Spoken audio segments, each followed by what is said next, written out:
Which of the two worst moments of your career hurt the worst? What a great question. I mean, don't go by timing of your career, you know. It takes a friend that knows you 25 years to ask you such a dick question. Well, I mean, it's kind of. No, I'm kidding. Because would you rather have beat Anderson Silva? No, I get it. Have beaten... No, looking back, like the fight that looking back what I know now, the fight that I would have wanted to have the most, looking back, would have been GSP. Now, and given that, I know for a fact GSP was a better fighter. GSP was a better fighter than all of us. I mean, it was just unfortunate that the leader, the champion of our division, was one of the greatest fighters of all time. At that time. Koscheck, you. I mean, we didn't have John Jones back then. We didn't have Daniel Cormier. We didn't have Khabib. We didn't have these guys back then. So at the time, George St. Pierre was the greatest of all time ever, you know, and he happened to be the champion.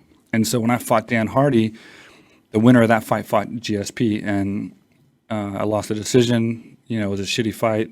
I mean, we didn't hurt each other. It was kind of, it went back and forth, and he got the win. He got the decision, and that one is the one I would have loved to have had, because I had a really good Masvidal-esque game plan to beat GSP, which I still think would have won, and it would have been along the lines. 5-second flying knee in the beginning. It would have been that, but it would have been along the lines of like the Matt Serra win, because I did have fast hands and I hit.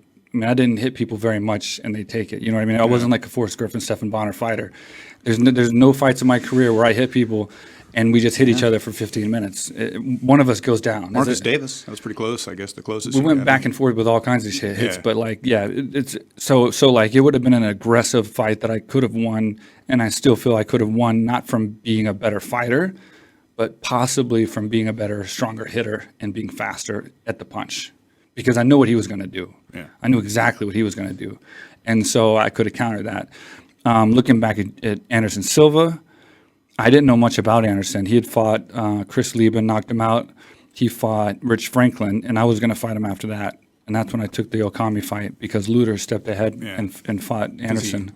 He won the TV show. Yeah, Ultimate Fighter. So, and then he beat Luter. I mean, he didn't show anything more in Luter in the Luter fight than he showed in Rich Franklin and Chris Lieben, but he showed that he was a dangerous striker. So that was going to be a detrimental fight if you didn't go out there and fight a perfect fight. And he was a BJJ black belt as well, though we didn't see much on the ground. So, and then now seeing what, or now knowing what I know now, it's like that would have been way more than I would have expected. And it would have been, I mean, could I have possibly knocked him out? I mean, of course, I have to say that there's a chance. I had power and I did land and knock a lot of people out, but I think that would have been probably not my way. Looking at the fact that after I was supposed to fight him, he went on to become one of the greatest fighters of all time and beat everyone. I would have assumed he would have definitely found a way to beat me as well.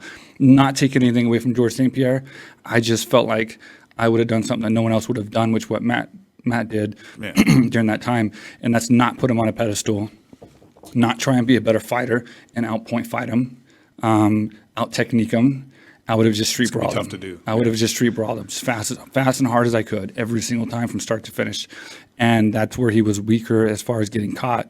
And he does, from the Koscheck fights and in the Fitch fight, I studied his takedown, so I knew where he was going to come from those takedowns. And I was working on striking, and I trained for the GSP fight. we literally trained for that fight. Like, we really thought we were going to get it. Before that. We literally thought we were going to get it. The Anderson fight, we didn't know for sure. Obviously, if I beat Okami, but we didn't know how to train for him. But we literally was kind of like, after Fitch and Koscheck lost, I was the one that we were working on to try to fight GSP. Which is tough when you're trying to fight a guy that you know is better than you. And you're just going off of like, hopefully that you're outsmarting him in the way that, you can counter something that he actually does and you land what you need to do. So who knows? That would have been my best chances, though. I would have watched that fight. If George St. Pierre is watching and he calls you out right now, would you fight him? No.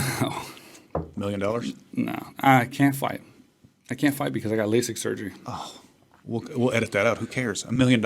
Dude, there's not really anything that makes me want to fight again, to be honest. Money or anything. 10 million? 100 million. I'd fight. There you go. 100 million. I knew we'd find it. I'd get new eyeballs, dude. For 100 million, I'd fight.